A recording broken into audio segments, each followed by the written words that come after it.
Yo, yo, yo! It's your boy Tastic back again. I know I've been off for a week or so, just been busy with life, man. So many things to do, so many things I want to do. Can't get everything out at the same time. So I thought, you know what? I wanted to break down some fights last week, but I couldn't quite get out to doing them individually. So I thought, you know what? Let me get a week roundup of what happened last weekend, and I'll get into some news and stuff that I find interesting as well to update and see what you guys think as well.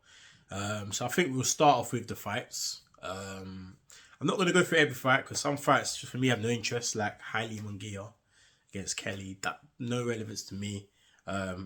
Wake me up when we get there with Munguia. You know, good fighter, but he's been ducking Andrade for how long? He's been mandatory for the WBO midweight belt for the longest time since he moved up from 154. You know, everybody. Well, if you don't know, in the WBO, they're the only sanctioning body where if you're the champion at one weight and then you decide to move up, I think even if you move down, but if you move, so I know if if you move up in weight, you become automatically mandatory for that same belt in that next weight up.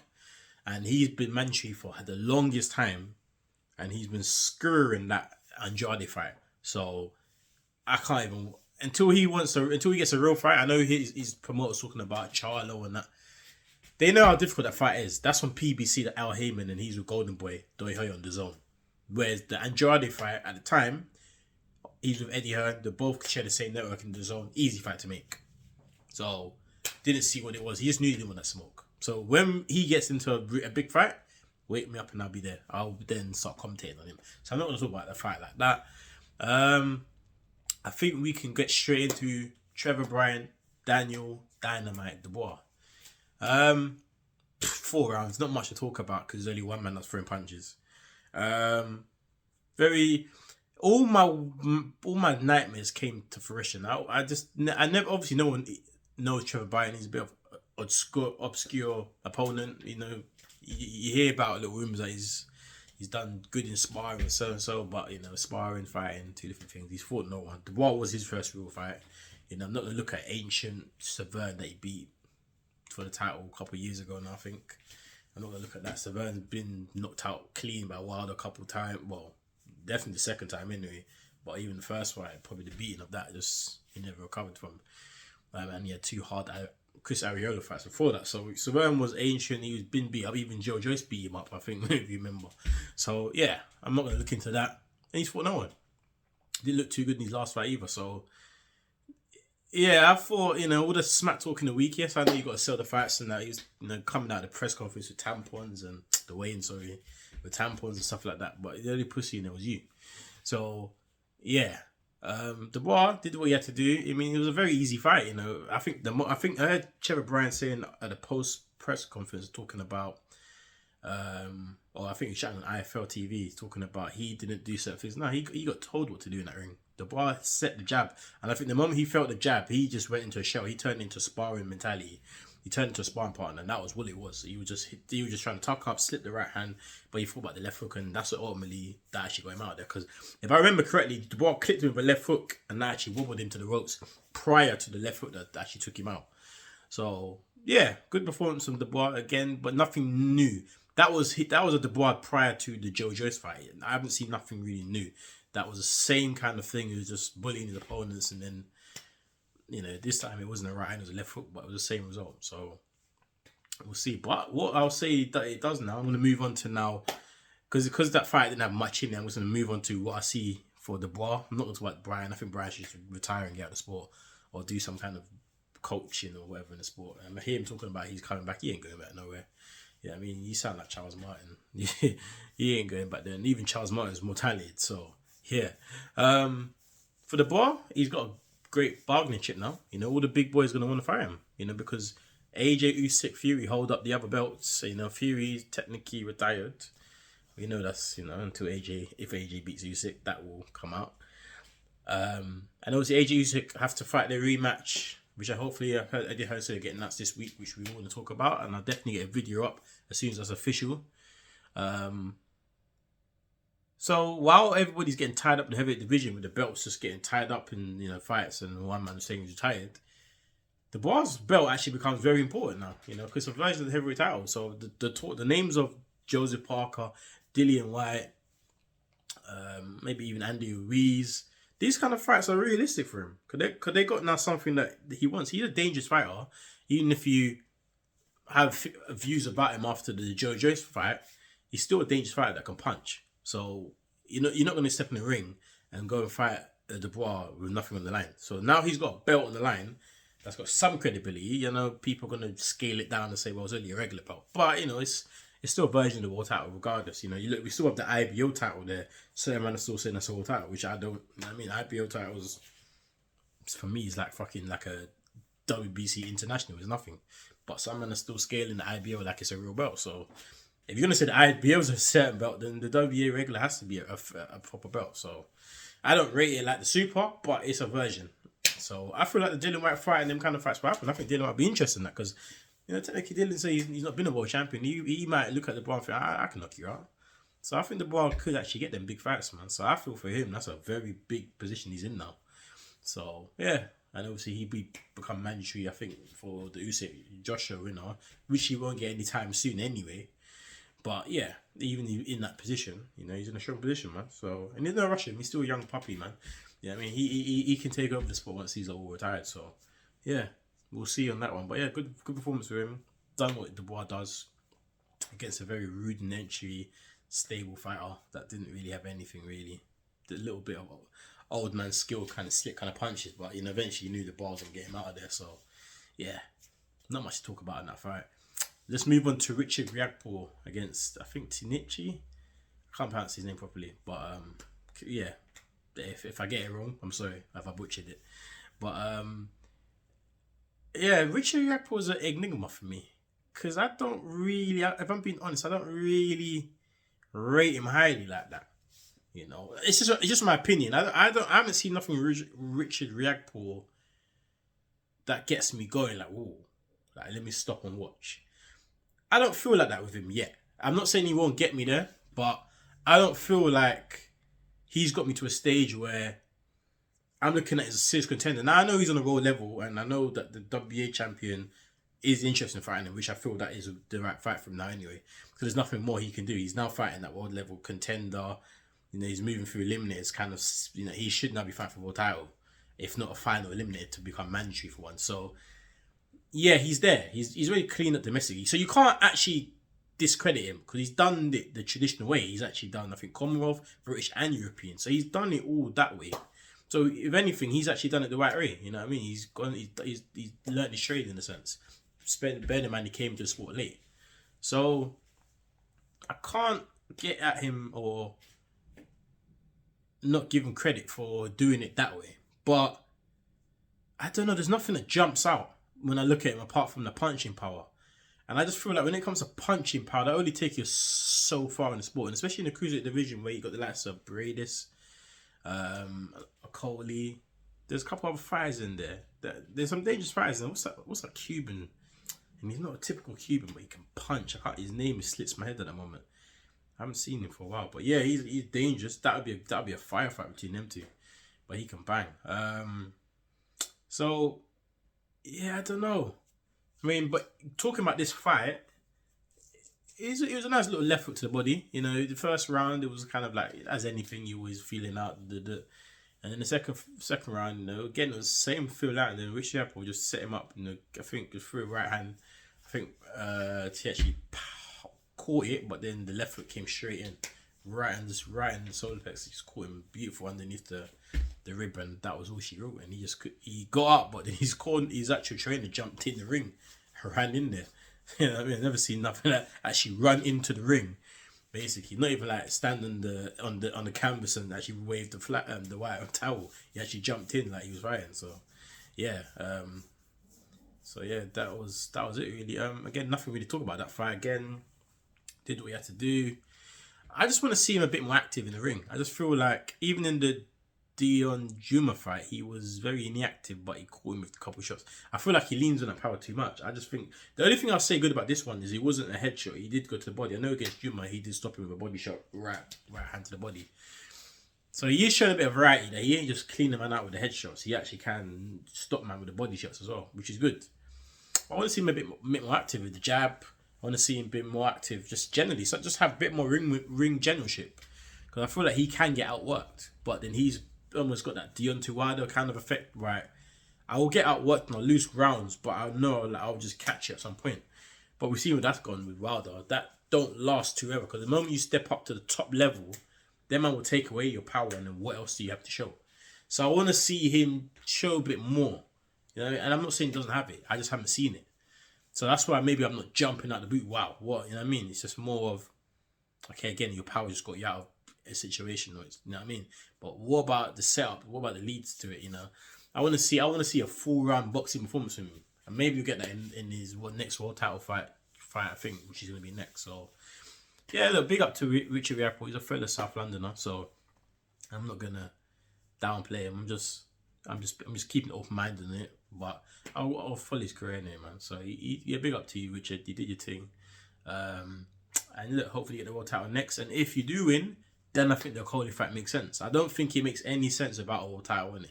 Because the Coley, look, you know, he's potentially moving up to heavyweight, so he's gonna be looking and thinking, do I really need to fight Riakpo with no belt? And he's just becoming a name now. Not really, you know. But with a belt, McCauley wants to unify. I don't know what's going on with him, really, because the whole Bradis thing is going a bit quiet now, which I want to see. And then obviously I know he got rid of his man shoes. So I don't know if he's got. I like to see him more active. So I know he was out in camp in Miami helping Dubois out for his fight with Trevor Bryan. But I'd like to see him active, even if he has to have a voluntary. Just, you know, you don't want to lose momentum. You know what I mean? He wasn't that great in his last fight. You know, it was a bit scratchy. He was a bit of holding. It almost reminded him of how he used to be before. Sorry, how he used to be before. So I want to see him, you know, more active. So we'll see, man. So yeah, Riapo, yeah, get that world title or get that shot. Hopefully you win it, and then yeah, make the big fights. At the end of the day, nothing better than a domestic bust up double and with 2 world titles in the belt. Wow, I think that'd be the first time since Quigg and Frampton, if I recall, 2 world champions from the UK coming together. That'd be, yeah. Or anything. No, I think that's it. Yeah, I don't think Quigg Frampton or was it George Grove with Callum Smith? No, Callum Smith took George Grove's world title, didn't he? Yeah, so no, I think yeah, it would be from Frampton, Quigg, 2 British world champions in the ring at the same time, fighting to unify the belts. I'm sure. But correct me if I'm wrong. But I'm just going off the dome. I can't think of any other 2 Brits in a world title fight back going on. Maybe I'm missing the obvious one. I don't know. Yeah, but yeah, just correct me if I'm wrong. So that's that. So yeah, congratulations, Richard Riapo. What else? This is straight off the dome, so I'm just trying to think of fights. I don't think that was probably the 2 main fights I want to talk about. If I do think of anything, we'll come back. But news. Let's get into the news sector. Well, let's go into the AJ apparently signing with the DAZN and not turning his back on Sky. So rumour. It's not a confirmation, but you know that's the word on the street. My thoughts on it. Not surprised. Obviously, the DAZN want to throw a lot of money at it. I just think when I listen to Adam Smith, I'm just trying to put myself in AJ's mindset. Not that I can, but I'm putting it if it was me in that situation. One thing with Adam Smith, I don't know. For me, he's a bit too much in some ways. I'm going to explain what I mean by that. I feel like if it was me, so I'm not saying it's AJ, but if it was me, he keeps coming every time the question has been asked, ever since the Usyk fight, and obviously his contract ran out. He's been always talking about, yeah, I'm confident AJ is loyal. It's almost like you're questioning him in the media. It's like you're almost putting that kind of public pressure on him to sign that new deal. You know, if you get what I mean by that. I just feel like in every interview I see Adam Smith, yeah, I'm confident, more confident in signing it. Like, for me, just leave it alone. Like, even Eddie Hearn's kept quiet on that subject. We know Eddie Hearn's got a big mouth. He likes to talk. But even he's kept quiet on that subject. He said, listen, AJ 258 will deal with their matter and they'll make the decisions. They're the boss, they'll do it. Eddie Hearn would love him on the DAZN because it helps him. Yeah, I mean, that's his platform. But, you know, obviously, if he works on Sky, Eddie Hearn will work with Sky on AJ fights. That's fine. But even he's been quiet on that. And I haven't heard no one from the DAZN talk about what they're doing with AJ. But Adam Smith, every time, he doesn't play it down. He just kind of keeps talking. And I just feel like sometimes, maybe I'm talking about for myself, I'm just looking at it thinking, why are you always talking that I'm confident and I'm loyal? And what are you trying to say, that I can't leave you guys because I'm loyal to? You know what I mean? Life moves on, things change. So I'm not surprised if this DAZN rumor is true, because I just feel like Adam Smith is a bit too out. He's almost trying to like gold him in to say, look, man, almost put public pressure on that. You got to stay with Sky, and that's not the case. AJ is a man that does his own thing. He come up to himself. Sky obviously helped him in a way, but he's the main man, and obviously he's got his management company 258 doing his thing as well. So yeah, I don't feel like he needs to be kind of feeling like, right, you lot just keep talking, like, we know what's going on. Those are things that you usually be saying private. You don't need to come out every time there's an interview, there's a camera, there's a mic in you got to say something. So I don't know. Maybe I'm just going a bit too petty with it, but I just feel like Adam Smith's just been too much out there, almost questioning AJ. Like, yeah, man, he's loyal, this and that, and almost trying to say that he would never leave Sky, kind of thing. No, people leave things all the time. Nothing good lasts forever. That's just life. So that's my thoughts on that, man. But for DAZN, it could be a massive coup. We don't know. Obviously, I think a lot depends on the AGB's Usyk, because he definitely bringing all them subscribers, and if you're talking about the big one, him and Fury, that'd be a massive, massive coup for DAZN. So it's an interesting one. It really is an interesting one. If the DAZN can actually get that done, but we'll wait the news, and if it does become official, your boy here, Shelltastic, will definitely get out there and get a video out there and trying to break it down. But yeah, I think that's it really on that one. Chisora versus Kubek Pulev, or the old boy War Chisora versus Kubek Pulev. I think that's as exciting it's gonna get, because the fight ain't gonna be exciting. The show's called Total Carnage. It could turn out to be total garbage, if I'm being honest. And I don't mean it in a rude way. Personally, I thought after the Joseph Parker fight, he should just retire, because Chisora has always been very durable and tough and solid chin. But I know he got iced up by Dylan White, and obviously David Haye before that years ago, and obviously Fury stopped him in his stall. But Joseph Parker, no offense, I know all these heavyweights, they all can punch, but he's not the biggest puncher. He's more speed, and he was hurting, wobbling Chisora all over the gaff. And I sat there and thought to myself, this is that kind of time to get out of the sport now. When man that wouldn't even get anywhere near you starting to wobble you with shots. And I thought, get out now, Chisora, while you can. So, yeah, a bit disappointed. But again, the Kawanaki fight that looked like it was going to happen, now that's what you call total carnage. You got two pressure fighters that come in to meet center in that ring, and we're going to see who's going to stand up to the shots. Pulev fight, it's going to be boring. It's going to be a snooze fest, man. It's one of them fights, like when you're watching a fight, and you probably, especially like the ones you're watching in America, and you're staying up early, and you're falling asleep, and you're just trying to stay up. You might go in the toilet, you might go in the bathroom and slap that water in your face real quick. Just to, just keep yourself alive. That's a fight that you just let yourself sleep. And I wouldn't want no one to wake me up either, because it is going to be boring. Like, if any of you watched the first fight, y'all know that stylistically, if you looked at it on paper, you got a boxer versus a pressure fighter. That always seems to stylistically work out well. But that's if you got a boxer that's a counter punching. Kubek Pulev is not that kind of fighter. He's just a jab and grab, typical Klitschko style. Jab and grab. He's gonna just hit him with a jab, and if he misses, he's gonna lean in and grab him. That's what Kubek Pulev does, right? He's gonna be very awkward and annoying and boring. That's what it's gonna be. Probably, and I expect him to win the fight something like 8-4 or something.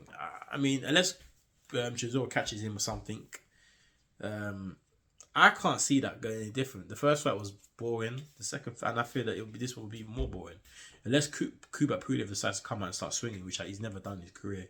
I can't see that. He's just gonna stick behind the jab and stick on the right hand. But yeah, I don't see that. I think that's gonna be boring. So let's just hope that the undercard's lively, so it will make up for the main event. So we'll see. But like I said, maybe look, things can surprise you. But if I'm going off what I watched the first time, there was no need for the second time. So yeah, we'll see, man.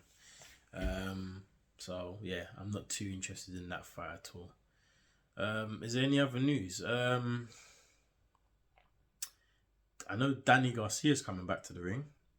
I think he did Jose Benavidez, so that should be a decent fight. I think he's at 154. We'll see how he goes up there. He just basically running through the weights, because he's almost become the 147.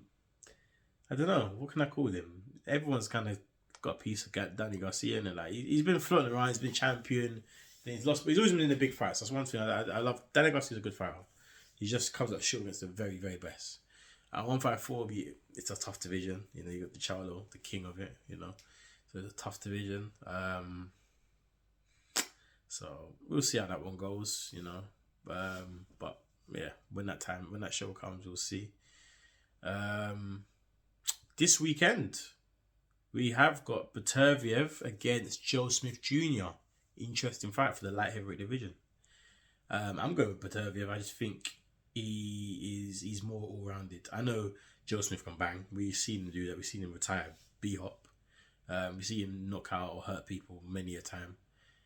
But I think when it comes to Beterbiev, there's more than just power. Like I've seen him in fights where he can actually box and then work his power into it. I think Joe Smith is going to be, he looks for his big punches early on, and I thought that could be the end of it. Obviously, we've seen Beterbiev get dropped by Callum Johnson, so he can be hurt. It's not a thing of, he was hurt badly, but Callum Johnson just couldn't step on the gas. But yeah, so, you know, Joe Smith has got the power to give him problems. I just don't think he would get the opportunities to. And I think he'll be the one on the receiving end, and I think he'll get him out of there. I haven't really predicted when, but I think at some point Beterbiev will just be too strong and powerful. So that's my prediction on that. But I'll probably get another video out there watching the weigh-ins and stuff like that, see how they look. But yeah, I think Beterbiev does the business on him. So yeah, look forward to that weekend. That's a good fight, and it's to unify three of the 4 belts. You know, so you know, and then obviously you only have Bivol left with the other belt, WBA belt. So yeah, that's what we want to see, man. We want to see more Undisputed. You've seen Devin Haney do it recently. We want to see more Undisputed. Find out who the best is in the division is. We don't need to have 4 separate champions, just one champion. We'll find out who the best is. So yeah, the light heavyweight division in the next year or so could be Undisputed as well. So let's push for that, man. And yeah, I think that rounds it up for me. If I think of anything else, I'll do another video for the week. But yeah, I think I brought down a few points there. So yeah, look, this weekend was decent action. And yeah, it sets up a lot of future good fights down the line. So yeah, man, let's just look forward to more and more boxing. Yeah, and I think, you know, I will try and do more individual fight breakdowns because they're a bit easier, but if I don't get a chance to, then I'll just do it like this, another weekly breakdown, probably 25 minutes, whatever, and just get weekly breakdown of a few things I want to talk about, and yeah, see what your guys' opinions are on. But yeah, no, man, definitely thanks for sitting there and watching me for 20 odd minutes. Yeah, just give me opinions, what you think, if I'm missing any points that you would like to me discuss. Yeah, what do you think about the fights that just went, some of the news that's been breaking through the last few days, and yeah, just give me an opinion, man. So like, share, subscribe, and it's your boy Sheltastic, man. You know where I'm at. Peace.